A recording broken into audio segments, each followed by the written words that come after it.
Martín, Buenas, ¿cómo andas? ¿Me escuchas bien? ¿Me ves ¿cómo va? bien? Sí, perfecto, ¿vos? Bueno, perfecto, bien. ¿Todo tranqui? Todo muy bien por aquí, gracias. Bueno, feliz día. Lo mismo para vos Gracias. y para todos y todas los que se están conectando a esta transmisión. Perfecto. Bueno, creo que ya somos un numerito, así que vamos a ir presentando al invitado. Estamos con, bueno, Martín Baña, que es doctor en Historia por la Universidad de Buenos Aires, es investigador del CONICET, es titular de la materia Historia de Rusia, en la cual tuve el honor de participar hace algunos años. Es también profesor en la Universidad de San Martín, escribe artículos y libros. Su último lanzamiento fue Todo lo que necesitas saber sobre la Revolución Rusa, junto con Pablo Stefanoni. Y además es un gran divulgador y es hincha de Estudiantes y de Bilardo. Esto es así, ¿no? Sí, sí, es todo correctísimo, Facundo. Bueno, me alegro. Me imagino que estás contento con el desempeño del equipo, ¿no? Ahí en segunda posición. Muy bien. Bueno, por ahora sí, tratemos de no quemarlo porque viste cómo son estas No, cosas, sí, sí. Como buen bilardista. pero sí, sí. Bueno, Martín, yo ya te había comentado más o menos la idea de la charla de hoy. Nosotros hoy al mediodía te comento que compartimos una conversación que tuvimos con Posi, profesor de Historia de Estados Unidos. Y bueno, él nos contaba básicamente cómo se vivió, digamos, el 1 de mayo en Estados Unidos, que fue el país donde se originó la efeméride, con los mártires de Chicago y bueno, todo lo que comentó el profesor. Y nosotros, bueno, te convocamos para saber, para conocer cómo fue percibido este 1 de mayo en la Unión Soviética. Y te preguntamos esto básicamente porque sabemos que el Estado soviético de alguna manera creó toda una cultura iconográfica muy fuerte alrededor de la figura de los y las trabajadores. Eso es así. Sí, bueno, antes que nada, muchas gracias por la invitación. Realmente es un gustazo participar en este día de este espacio. Y sí, efectivamente, me parece interesante porque a diferencia de otras festividades soviéticas, ¿no? Como el Día de la Revolución, el 7 de noviembre, o después el Día de la Victoria, que celebraba el triunfo en la Gran Guerra Patria, el 1 de mayo, el Día del Trabajador, ya se festejaba antes, ¿no? Antes de la Revolución, por lo menos desde la década de 1890. Pero va a ser un elemento muy importante, como vos decías, dentro de la cultura iconográfica y de la propaganda dentro de la Unión Soviética. Y de hecho ya muy temprano, en abril de 1918, se va a sancionar un decreto respecto de los monumentos, los nuevos monumentos que tenía que haber en ese nuevo territorio, y se van a oficializar dos celebraciones. Una va a ser la del 7 de noviembre, es decir, la toma del Palacio de Invierno por parte de los bolcheviques, y la otra es el 1 de mayo, ¿no? Con comisiones específicas que van a estar encargadas de la organización de cada uno de esos eventos. Y entonces el 1 de mayo de 1918 va a ser el primer evento grande, ¿no? Ya con una revolución que había triunfado. Hay que recordar que los bolcheviques no esperaban estar tanto tiempo en el poder. En realidad nadie esperaba que duraran tanto los bolcheviques. De hecho, cuando cumplen los mismos días que la Comuna de París, los bolcheviques celebraron porque dijeron, bueno, por lo menos duramos más que la Comuna de París, ¿no? Pero bueno, ya para mayo están un poco más estabilizados, y ese 1 de mayo de 1918 sirve también para celebrar octubre, ¿no? De hecho, es el primer festejo en donde desfila el Ejército Rojo, por ejemplo, ¿no? Fue también una excusa para festejar la salida del invierno y de las privaciones que habían pasado en ese año. Y en ese primer festejo lo que se ve es mucha espontaneidad, mucha improvisación, ¿no? Hay de hecho una marcha que sale desde el Smolny, ¿no? Que ha sido el viejo cuartel central de los bolcheviques durante los días de la Revolución, y van hacia los campos de Marte. Hay edificios decorados, ¿no? Por artistas de vanguardia, ¿no? Que todavía se habían quedado ahí en Petrogrado. hay caballos militares que están adornados con guirnaldas rojas, pero también verdes, ¿no? Hay un elemento pagano, hay bandas de música, ¿no? Que tocaban desde los barcos que estaban en el río Nieva, hay fuegos artificiales, es decir, hay un clima festivo, hay un clima carnavalesco. Tuvo una parte solemne, ese festejo, que es cuando en la capilla del Palacio de Invierno se toca el Requiem de Mozart, ¿no?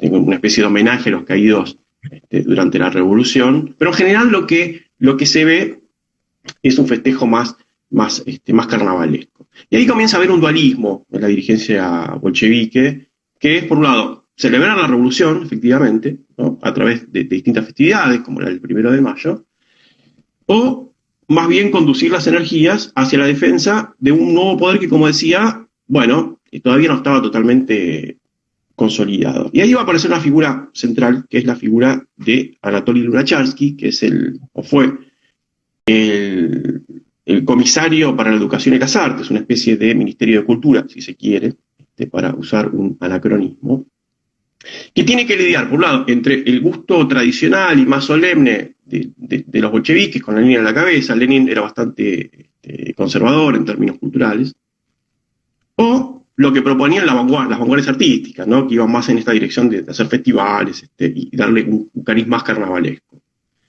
Y ahí, bueno, se van sumando otros elementos, ¿no? En los festejos, como por ejemplo el martillo con la hoz, ¿no? Que ya es de 1918, y aparece la estrella roja, ¿no? Que muy rápidamente se va a colocar en la bandera roja. Y bueno, no queda muy claro de dónde viene la estrella roja. Probablemente algunos dicen que sea de una utopía que escribió Alexander Bogdanov, un dirigente también bolchevique que tuvo una participación muy importante en la Proletkult, que fue un movimiento artístico por la cultura proletaria.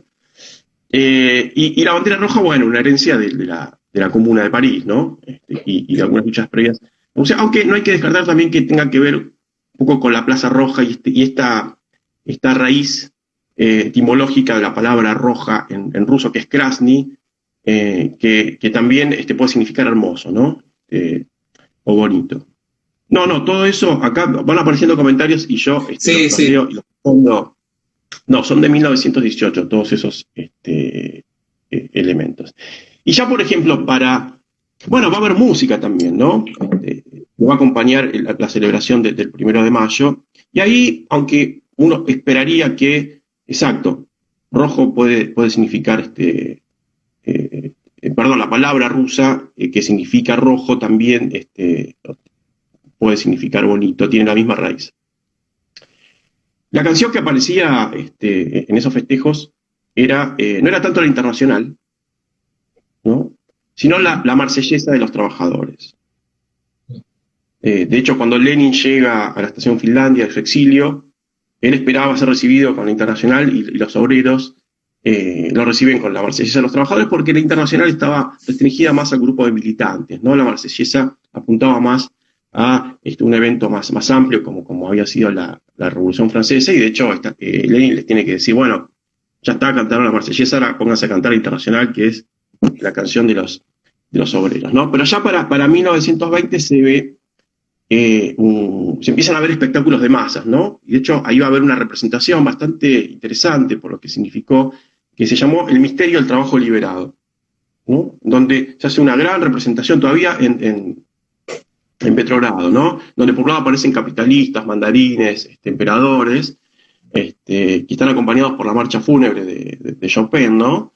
Y en el medio aparece una puerta dorada, ¿no? Que detrás de ella estaría el reino de la igualdad y la hermandad.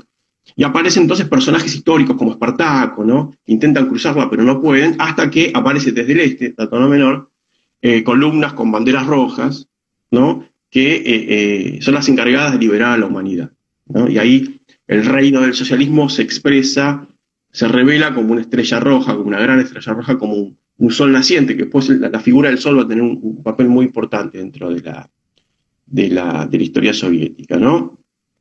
Y esto se va a sumar con una serie de, como decía, festejos, con miles de participantes y sobre todo dramatizaciones, ¿no? Es decir, tratar de usar un lenguaje más bien simple, directo, ¿no? Que pueda ser captado por las masas. y que tiene que ver también con un plan monumental de Lenin, que dice que piensa, y que él toma de una utopía renacentista, ¿no?, que escribió Tommaso Campanella en el año 1602, que se llama La Ciudad del Sol, ¿no?, que él había pensado como una especie de ciudad ideal, ¿no?, en donde la religión se iba a transformar en ciencia y donde el espacio urbano se iba a transformar en una especie de museo y una escuela a cielo abierto, ¿no? Y los edificios iban a estar decorados con leyes científicas, con monumentos, con frescos, ¿no? Y Lenin lee este libro en el exilio, que lo conoce a través del escritor Maxim Gorky, y le dice a Lunacharsky que él quiere lo mismo. Se quiere lo mismo para esa nueva ciudad comunista que están construyendo, ¿no? Y que entonces los edificios tenían que estar adornados con los principios del marxismo, había que construir estatuas de revolucionarios, pero también de científicos, también de artistas. Entonces, entre 1918 y 1921 se van a construir prácticamente 50 monumentos, ¿no? También inscripciones, ¿no?, a lo largo de Moscú, y ahí van a aparecer militantes revolucionarios rusos como Goebbels, como Chernyshevsky, como Bakunin, pero también europeos, ¿no?, como Espartaco, como Diderot, como Fourier, y obviamente Marx y Engels. Y ahí había un claro objetivo, que era el de legitimar históricamente a la revolución, ¿no?, y comunicárselo de una manera, como decía anteriormente, muy rápido, muy claramente a las masas, ¿no? Es una especie de pedagogía política. Hay que moralizar, hay que enseñar, hay que organizar. Por eso para Lenin, el arte que mejor se llevaba con este objetivo era el cine, ¿no? Lunacharsky, por el contrario, estaba más vinculado a esta cuestión del festival, ¿no? Bueno, ahí Lunacharsky también deja ver un costado más religioso. Él, de hecho, formó parte de un grupo que eran los constructores de Dios, y que intentó articular el marxismo con la religión, y lo que se termina imponiendo es la primera opción, la de Lenin, ¿no? Y de alguna manera esos festejos del 1 de mayo se organizan de un modo taylorista, si se quiere, que estaba muy de moda también en ese momento. Exactamente, Anatoly Lunacharsky. Entonces empieza a organizar todo de una manera estricta, planeada, y empieza a predominar más un cariz militar, ¿no? Ahí lo militar aparece como una manera de mostrar la hegemonía moral y heroica de las Fuerzas Armadas por sobre la sociedad civil. En plena guerra civil, ¿no? Exacto. Una vez que ya entramos a la Unión Soviética y a la consolidación de ese nuevo país para la década del 30, a los 40, la denominación se transforma, ¿no? Y pasa a ser el Día de la Solidaridad Internacional de la Clase Trabajadora, ¿no? Iba a ser una de las fiestas oficiales. De hecho, eran 2 días de asueto, el 1 y el 2 de mayo, ¿no? Saca, ¿no? Y entonces, sí, no, y además después en los 60 va a empalmar con el Día de la Victoria, que era el 9 de mayo, o sea que ahí será muy esperado también por los soviéticos.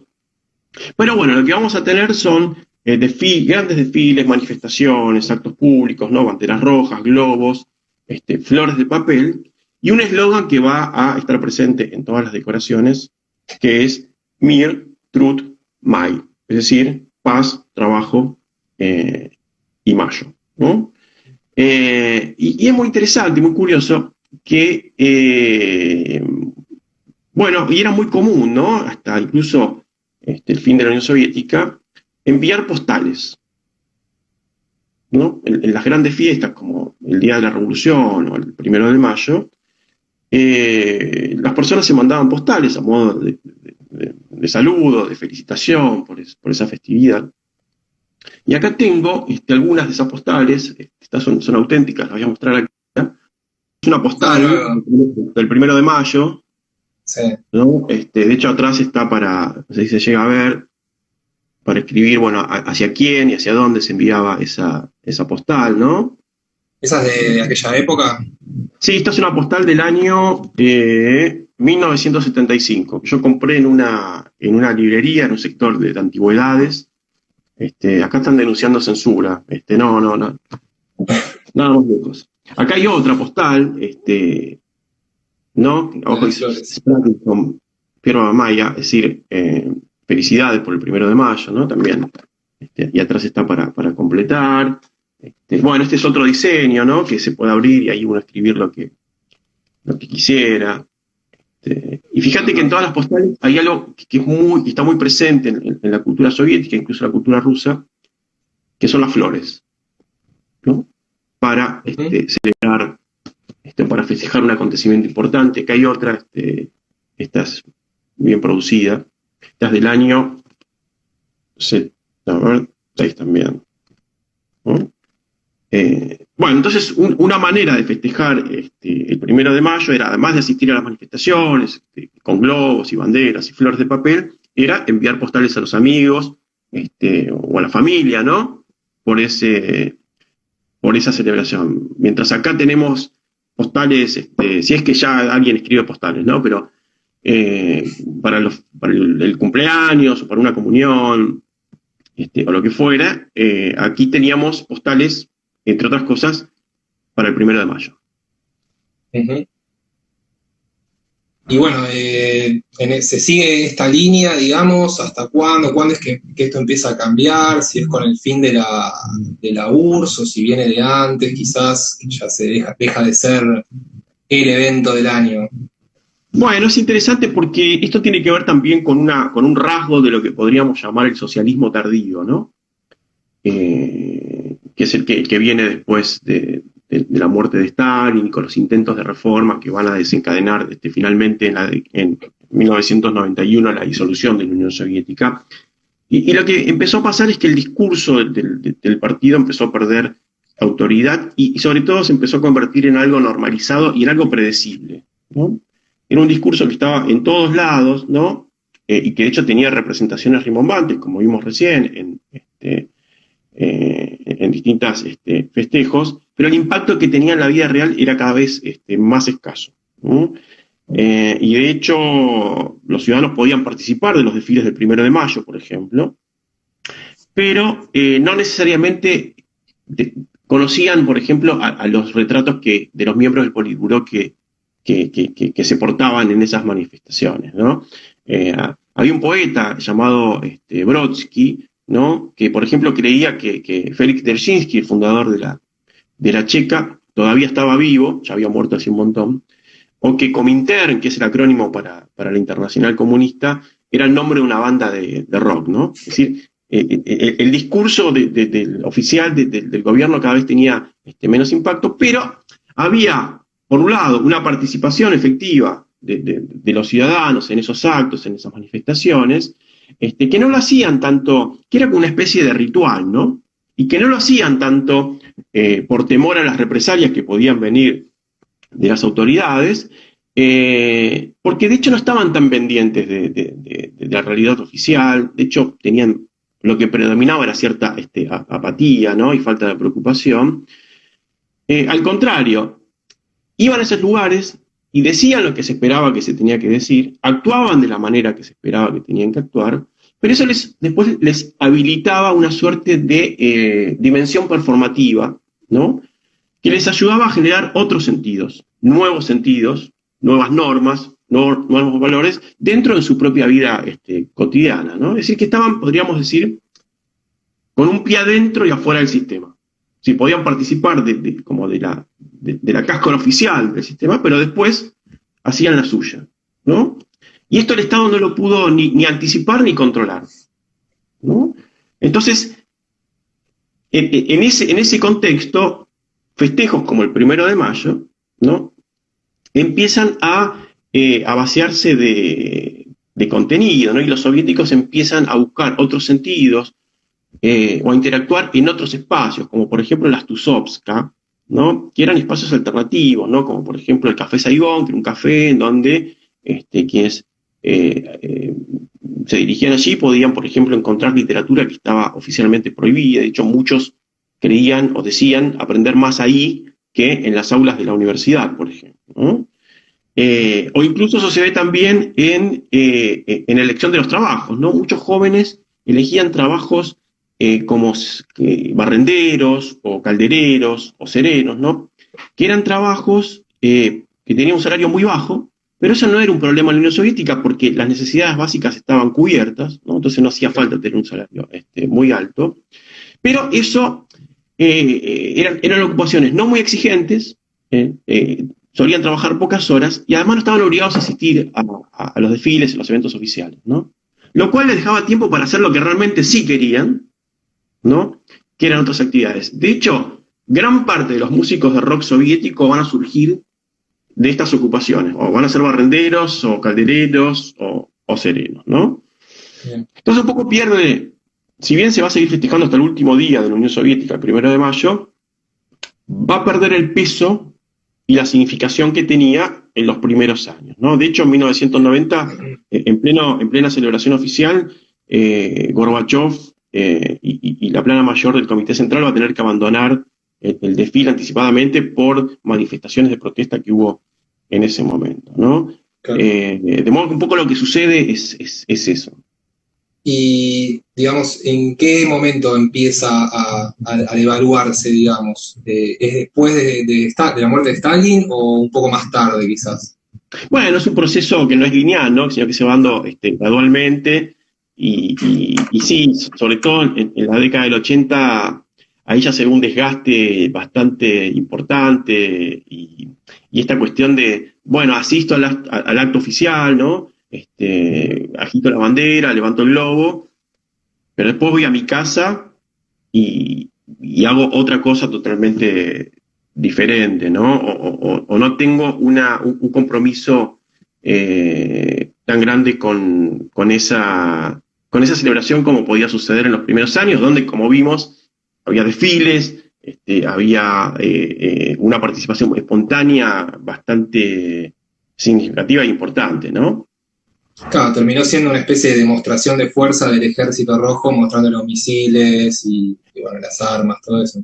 Exacto, terminó siendo un espacio ritualizado, ¿no? Algo Claro.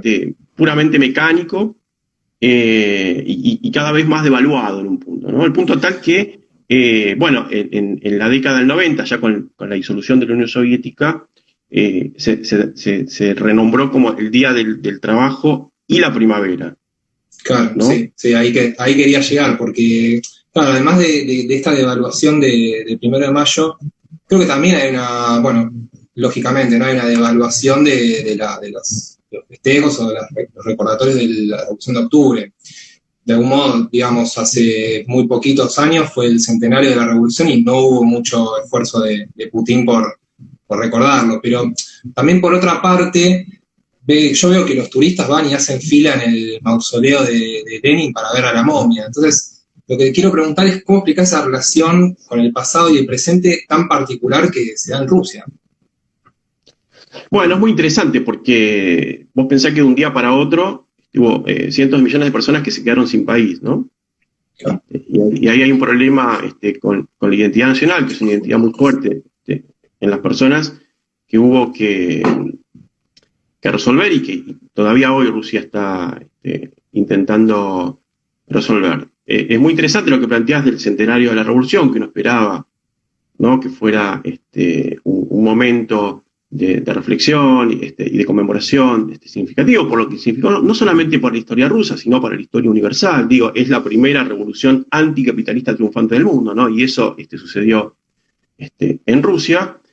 Pero como vos bien decís, lo que primó fue más bien la indiferencia, ¿no? O en todo caso la despolitización de esa conmemoración. De hecho, bueno, yo tuve la posibilidad de ir a una muestra que se hizo en la Galería Tretjakov, que es una de las galerías de arte más importantes que hay en Rusia, concentrado principalmente en el arte ruso. Una muestra que se llamó Alguien 1917. Y que había una exhibición que era fantástica porque estaban exhibidos las principales obras de los artistas de vanguardia, como Malevich, el Lissitzky, bueno, una cantidad de obras, Tatlin, ¿no? Muy significativas, Kustodiev también, pero totalmente despolitizado, ¿no? Digamos, Claro. artistas de vanguardia que habían tenido un compromiso político bastante importante, quedaron, solamente se lo mostró de su costado estético y artístico, ¿no? Y después, bueno, las producciones culturales, en gran parte financiadas por el Estado, ¿no? Como series o incluso películas, apuntaron a eso, ¿no? A mostrar que la revolución es un momento de desunión entre hermanos, ¿no? La revolución es un momento de caos, que la revolución lo único que trae es desorden social y por lo tanto hay que evitar cualquier tipo de revolución o cualquier tipo de evento que se le asemeje, ¿no? Y esto está, un poco volviendo a la pregunta de cómo se vincula ese presente y el pasado, tiene que ver con cómo desde el propio Estado, ¿no? Y sobre todo desde que Putin asumió la presidencia, se intenta recomponer esta identidad nacional, ¿no? Y se intenta reconciliarse con, bueno, cómo un país capitalista se reconcilia con un pasado comunista, ¿no? Y ahí lo que aparece como elemento que amalgama toda la historia es el Estado ruso, ¿no? Es la continuidad del Estado ruso. Es decir, no importa si pasamos por una etapa imperial, si pasamos por una etapa comunista o si ahora estamos en una etapa capitalista, lo que está presente a lo largo de todas esas etapas es un Estado ruso fuerte, ¿no? Y un poco a lo que apunta el discurso histórico del oficialismo es a mostrar esa continuidad histórica del Estado ruso, ¿no? Por eso, hoy, Pedro el Grande y Stalin pueden convivir en un panteón, ¿no? Histórico. Y si me permitís una anécdota personal, pero que me parece que grafica muy bien esta cuestión. En el año 2010 yo estaba trabajando ahí en Moscú, y en el conservatorio, en la biblioteca del conservatorio de Moscú, y tenía que cruzar todos los días la Plaza Roja, ¿no? Lo cual, bueno, era muy gratificante porque está el Kremlin, está San Basilio, el Museo de Historia y demás.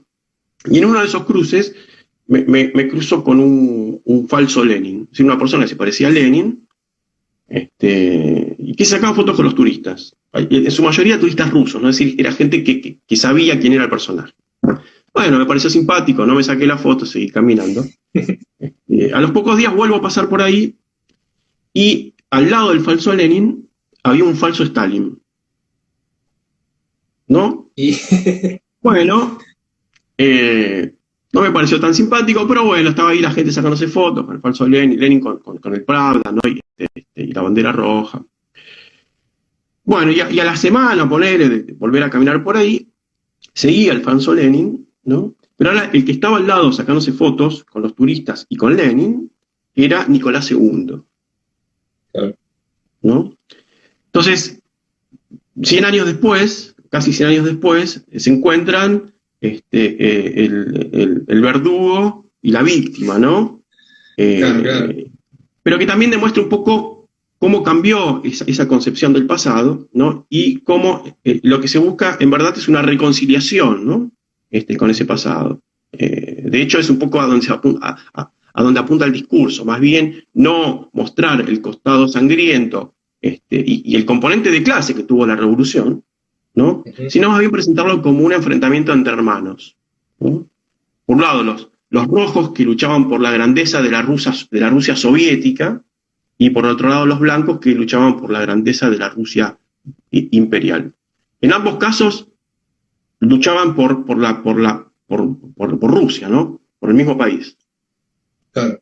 Y bueno, en este proceso, digamos, que está transitando el Estado ruso de amigarse con su pasado, digamos, de unir toda la cantidad de cosas que les pasaron, me parece muy curioso esto de que la vacuna, la famosa vacuna rusa, la Sputnik, digamos, lleva el nombre de uno de los máximos logros de la ciencia soviética. O sea, en ese sentido, vos detectás esta continuidad. Sí, totalmente, porque eso se enmarca dentro de un proceso que la dirigencia rusa ya viene realizando desde hace algunos años, ¿no? En esta historia de tratar de mostrar la continuidad, ¿no? Por eso Lenin le cae mal a Putin, ¿no? Putin lo detesta a Lenin. ¿Por qué? Porque Lenin fue la razón de la ruptura de esa continuidad del Estado ruso, ¿no? Y por eso más bien se rescata el estalinismo, ¿no? Porque bajo el estalinismo se industrializó la Unión Soviética, se venció al nazismo, ¿no? Y bueno, y posteriormente, ya con una Unión Soviética madura, se envió el primer satélite, que es Sputnik, y después el primer hombre y la primera mujer al espacio, ¿no? Entonces, en esa recuperación que se hace de ese pasado soviético, se traen los logros sobre todo, ¿no? Y dentro de esos logros, bueno, se intenta mostrar que Rusia tiene un lugar importante, o merece un lugar importante, dentro de el mundo, ¿no? Y que su opinión debe ser tenida en cuenta como la de otros países que son potencias, ¿no? Claro, totalmente. Entonces, ahí el nombre de Sputnik juega con ese significado, ¿no? Claro. Y que no, eso no lo abandona el presidente Putin, lo cual es un problema también, porque quienes ahora recuperan ese pasado soviético, ¿no? Y que de alguna manera lo reivindican, son los mismos que fueron los responsables de su disolución, ¿no? Digo, los que finalmente disuelven la Unión Soviética, en su mayoría los propios dirigentes del partido, ¿no? Que luego se reconvierten en burguesía. Entonces ahí hay una paradoja, que los que finalizaron la Unión Soviética ahora la intentan reivindicar. Claro. Bueno, entonces, para ir cerrando esto y después quizás responder las preguntas que están haciendo acá en el chat, podríamos concluir, digamos, que las celebraciones por el 1 de mayo en la Unión Soviética y, bueno, después en Rusia, empiezan siendo la fiesta y terminan, digamos, empiezan ocupando un lugar central en el calendario a ser prácticamente olvidado, porque vos nos decías que ahora se festeja más el día de la primavera, ¿no? El día del trabajo, digamos. Hay una despolitización fenomenal. Entonces, lo que te quería preguntar como pregunta final, digamos, es si se podría decir que el Estado ruso se pliega a esta política que viene de Estados Unidos, de Washington, de intentar borrar la memoria de la clase obrera, las luchas obreras y las reivindicaciones que se llevaron a cabo para de esa manera, digamos, despolitizar a la clase obrera, que no sean conscientes de sus logros, etcétera. Sí, es muy interesante lo que planteás, Facu, porque ese conservadurismo que hoy está presente en el gobierno ruso no es propio de Rusia, no sucede únicamente en Rusia, sino que, bueno, tiene que ver con un resurgimiento, un neoconservadurismo, si se quiere, que está presente y está bastante presente en el mundo. Se pudo ver hasta hace poco con el gobierno de Trump, pero también con Bolsonaro en Brasil, y que apunta precisamente a eso, ¿no? A evitar cualquier tipo de revuelta social, a evitar cualquier tipo de reivindicación de los derechos de los trabajadores y en general de las clases subalternas, y que, bueno, en ese sentido viene siendo bastante efectivo, ¿no? No solamente en Rusia, sino en el resto del mundo. Y digo, lo que pasó con el 1 de mayo, no es algo que esté muy alejado de lo que puede suceder en otros países del mundo también, ¿no? Quizás en Rusia el contraste es más grande porque, bueno, por lo que decíamos anteriormente, ¿no? Porque era una festividad bastante significativa, ¿no? Pero digo, si hacemos un paneo por lo que está sucediendo en el mundo respecto de las celebraciones o las conmemoraciones del 1 de mayo, no creo que sea muy diferente a lo que sucede en Rusia. Claro. Y bueno, digamos, trayéndolo bien a la actualidad, se dice muchas veces, ¿no? que la pandemia, el COVID, desalojó todas las protestas del mundo sin disparar un solo tiro, increíble. Sí, en ese sentido fue bastante útil, ¿no? Para varios gobiernos, el de Putin incluido, ¿no? Porque sirvió para prohibir todo directamente. Sí, el de Piñera, bueno, estuvo por caer. Y ahora... De hecho, muchos manifestantes que fueron encarcelados en las manifestaciones que se hicieron a favor de la liberación de Alexei Navalny, el opositor ruso, en enero de este año, bueno, fueron encarcelados por haber violado las medidas por la pandemia, ¿no? Claro, porque hay que pedir permiso, ¿no? Para hacer una manifestación en Rusia. Claro, pero no solamente por eso, digamos, los cargos que se hicieron no fue por eso, sino porque es como si hoy yo saliera a la calle a las 12 de la noche, ¿no? Claro. Entonces ahí tiene una excusa para detenerme, que es violé las restricciones de la pandemia. Bueno, en Rusia los motivos por las detenciones fueron esas, claramente un eufemismo para disfrazar otros motivos políticos que eran, bueno, perseguir a los opositores, ¿no? Claro, totalmente. Bueno, a ver, creo que hay unas preguntitas acá en el chat. Bueno, acá te preguntan si viste la película La muerte de Stalin. ¿Qué opinás? Sí, la vi. Debo admitir que prefiero otro cine. Está bien igual la peli, pero no es de mis preferidas. Bueno, pues acá preguntan si hacía buena guita el falso Lenin. Probablemente, la verdad que no. Supongo que sí, porque siempre que pasaba estaba sacándose fotos. Así que después ya, años más tarde, lo dejé de ver, así que probablemente se compró una dacha, un auto y se retiró. Claro, está bien. Y bueno, acá la profe Miriam Prado dice, esa celebración ritual también se dejó de promover en las escuelas cuando hablábamos del 1 de mayo, ¿no? Si se dejó de promover en las escuelas, pregunta. ¿Durante la época soviética? Claro, cuando finaliza. Eso siguió estando hasta el último día de la Unión Soviética, pero ya el sentido era otro, ¿no? Era... Claro. Incluso podríamos compararlo con lo que sucedía con los soviets, ¿no? Que los soviets formalmente, como órganos de poder popular, siguieron existiendo hasta la disolución de la Unión Soviética, pero en la práctica el poder estaba en otro lado, ¿no? El poder estaba en el Politburó.